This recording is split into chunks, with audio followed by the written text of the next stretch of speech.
Yan, hello po sa ating lahat, no? So, nababasa nyo mismo yung thumbnail at saka title po, binigyan ko lang po ng twist, kasi para marinig, no? At mapanood nga po ito ng kapwa ko din po, supporters ng Team EDSI, shout out po sa inyo, mapagpalang umaga, sana ay nasa mabuti po kayong kalagayan. Ito po ay sa loobin ko, base sa mga sinasabi ng mga supporters din po ni VNC.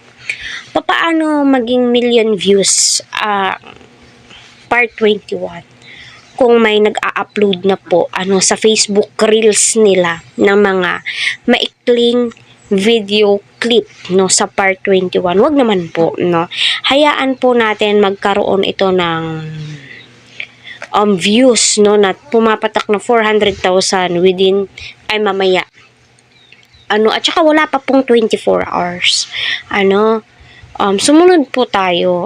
Akala ko ba iniisip nyo yung kapakanan ni Beyonce? Iniisip nyo na sana magka-million views si Beyonce, pero hindi nyo po hinahayaan na magkaroon muna ng views itong si Kalinga Prab. Hindi po ako nagmamagaling, kasi iniisip ko po yung kapakanan din po ni Beyonce, kasi dyan po nila kinukuha yung pang tulong po nila sa lahat ng kanilang mga beneficiary. Although hindi naman po lahat mapupunta kay Beyonce, kasi may mga tinutulungan din po si Kalinga Prab na hindi nga po nag-viral. Sana intindihin po natin, unawaan po natin palagi yung pakiusap ni Kalinga Prab sa kanyang mga live. Huwag po natin abusuhin yung kabutihan ng isang tao.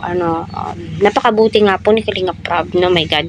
Kita po natin na halos ibigay niya na po ang lahat. Kita po natin yung suporta po niya.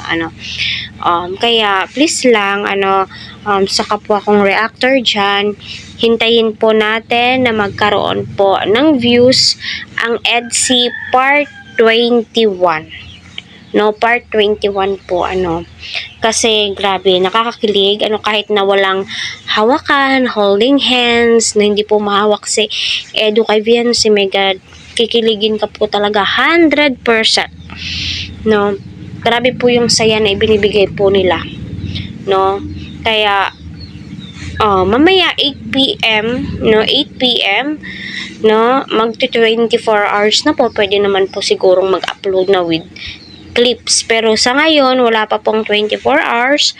Respetuhin muna natin si Kalinga Prab. At kailangan din po naman po iyon. Kasi, my God, nakikisakay na nga tayo. Nakikinabang nga po tayo. Diba? Kaya, wag naman po.